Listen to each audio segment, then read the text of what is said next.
এই যে দেখেন আমি যে ফোনটা দিয়ে ভিডিও করতেছি, আমি জানি কোন কোন জায়গায় এই অপকর্মগুলো চলে। তার কারণ কি জানেন? আমি আমার এই ভিভো ফোনটা হারানোর পর আমি ঢাকাতে ছিলাম প্রায় 6 মাসের মতো। হ্যাঁ, মানে দেখার জন্য যে আসলে অন্ধকার রাতে ঢাকা সিটিতে কি চলে। তাই আমি ঘুরে ঘুরে দেখতাম আর বাসাপুরে ভালো কাজের হোটেলে খাইতাম।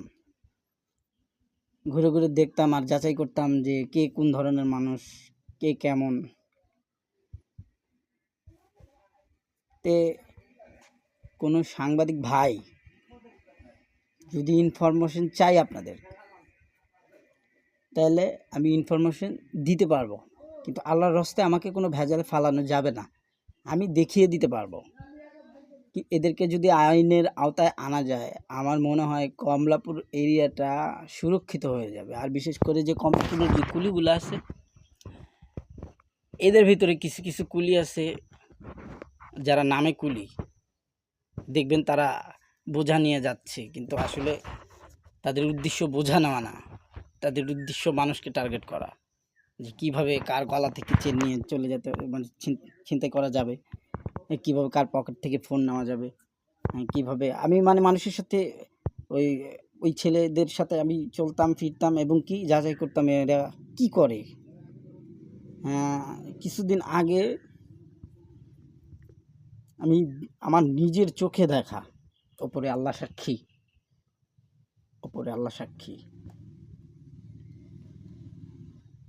মেয়েটাকে ধর্ষণ করে 3 জন মিলে।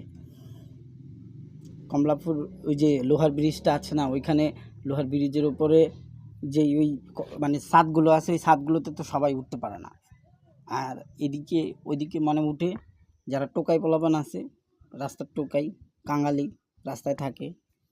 আমি আমার ফোন আছে, কিন্তু আমি আবারও ঢাকা যাব, কিন্তু আমি ফোন নিয়ে যাইতে পারবো না। তার কারণ কি, আমি একবার ফোন নিয়ে যেয়ে আমার ফোনটা হারাইছি। এই জন্যে আমি আর ফোন নিয়ে যাব না। যদি কোনো সাংবাদিক ভাই কারো যদি ইনফরমেশন দরকার হয়, আমি আমার নাম্বারটা এখানে দিয়ে দিচ্ছি। হ্যাঁ, আমি মুগদায় থাকি, মুগদা মেডিকেল। আমার নাম্বারটা দেওয়া আছে, আপনারা চাইলে আমাকে ফোন দিতে পারেন।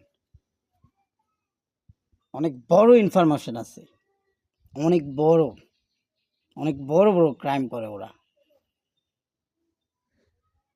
কিন্তু আল্লাহ তাআলা আমাকে তার দ্বীনের কিছু জ্ঞান দিছে, যার কারণে আল্লাহ তাআলা আমাদেরকে রহমত করুক। আমিন।